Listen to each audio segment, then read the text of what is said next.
Hi, this is Coach Dean.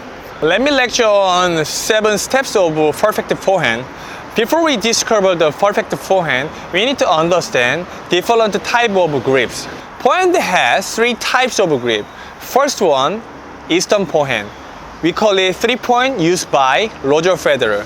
Second one, semi-Western. We call it 4-point used by Djokovic and Rafael Nadal. And then last one, we call it 3.5 hybrid grip used by many professional players. So first of all, if you use 3-point Eastern forehand, your arm will be straightened and then your contact point will be flat naturally. And then you can push the ball and you can generate more power easier. But if you hand the high ball, it might be more difficult than lower one. And then semi-Western forehand, you can create spin easier. And then also you can hand the high ball easier. But if you hit the ball flatter, you should use open stance. It is more difficult to make racket face flatter. But if we use 3.5 hybrid grip, it has both advantages. It can create spin easier and then it can push the ball easier, it can hand the high ball easier. That's why many of players prefer to use 3.5. So you need to understand the characteristic of the grips. Perfect forehand has 7 steps. First one, ready position. Second one, first move. Third one, backswing. Fourth one, racket drop. Fifth one, contact point. Sixth one, follow through. Last one, finish. On ready position, make sure your non-dominant hand hold the racket on racket throat. If you don't hold the racket by non-dominant hand, it might be unstable. That's why many professional players hold the racket on racket throat. But some of the players hold the racket on the grip. In case that the player might be two-handers. But many two-handers prefer to hold the racket on racket throat. And then first move.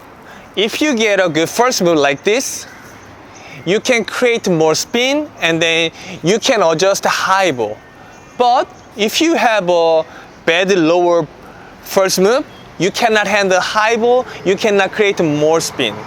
That's why make a good first move is essential. And then backswing, okay, if I hit the ball there, make a good first move and then take back like this. First thing is the non-dominant hand. Okay, left hand, right hand are linked.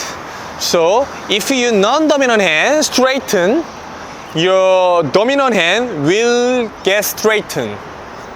So if you non-dominant hand straight out, your dominant hand will be extend and straighten.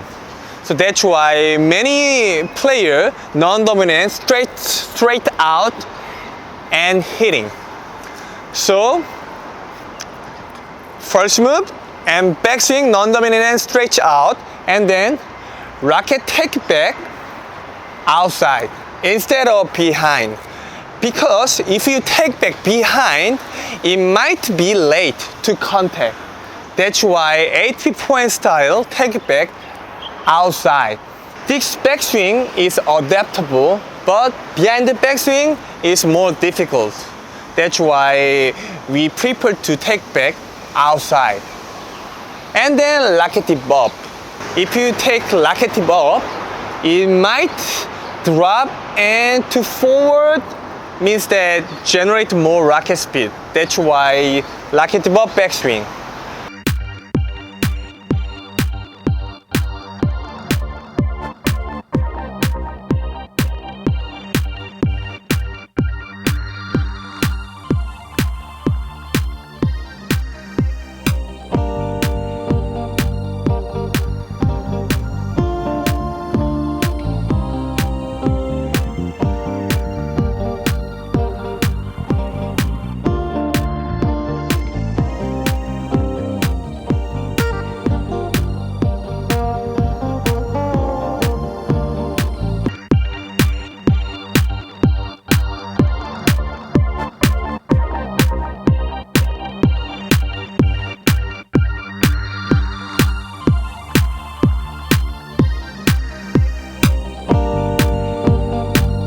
And then first one, drop.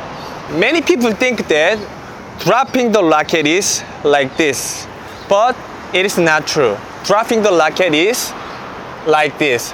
We call it legging. If we play golf, we need to utilize legging. So if we ask to golf coach, where does the legging start?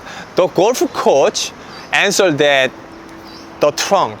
If you twist trunk, it will activate naturally. That's why we need to turn. How to turn? By non-dominant hand. Non-dominant hand point out there. It can help to turn naturally. And then activate naturally. Racket drop is legging. Legging looks like this. We call it arm external rotation, not drop the wrist. So if you get legging, you can push the ball easier. That's why we need to drop the racket by external arm rotation.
And then contact point, like this.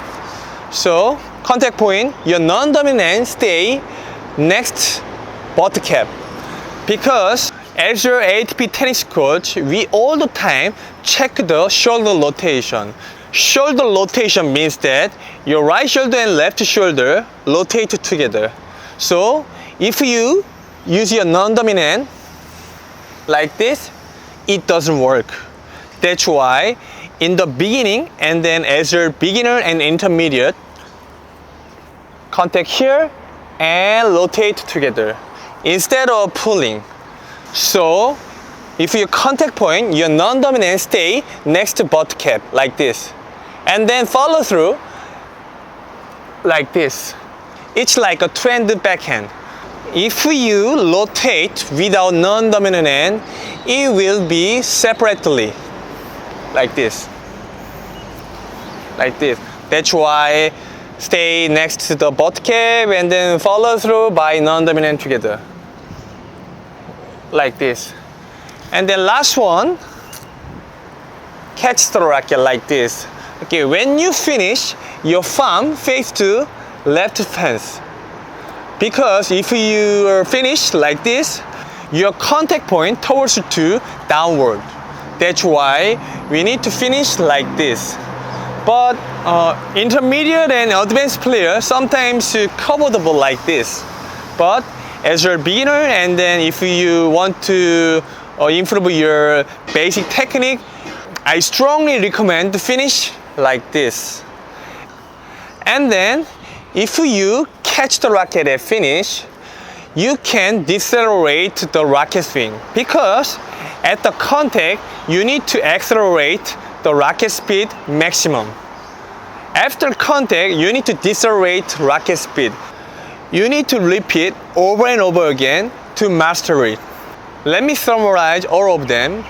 Get a good ready position, good first move, backswing, racket drop, contact, follow through, finish.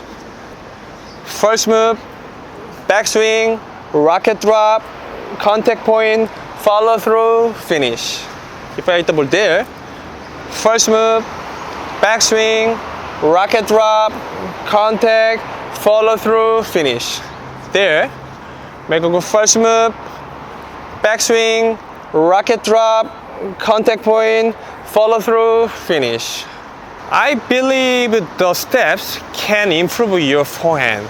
Please leave the comment and feedback. Thanks.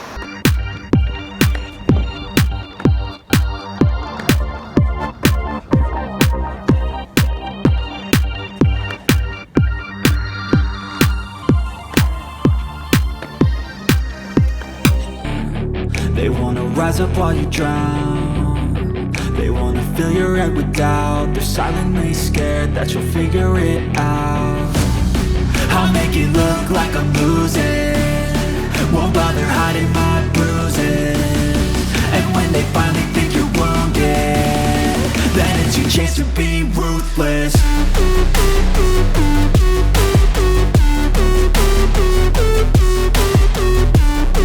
They don't wanna see me care. Anytime I make some progress, I can see that they compare. I think everyone's against me, maybe something in the air. Am I paranoid? I swear a void is forming and they're scared. I walk a straight path, not many can say that. I like to play fast, cross me and there's payback. You better pray that I don't see your face at any place that I go. I know you hate that. I've been doing fine, I'm not wasting any more time. I live for the fight and the climb, and I think that the pain that's deep inside, cause I don't deserve a thing and the road ahead is tough. They'll try to kick you while you're down. They wanna rise up while you drown. They wanna fill your head with doubt. They're silently scared that you'll figure it out. I'll make it look like I'm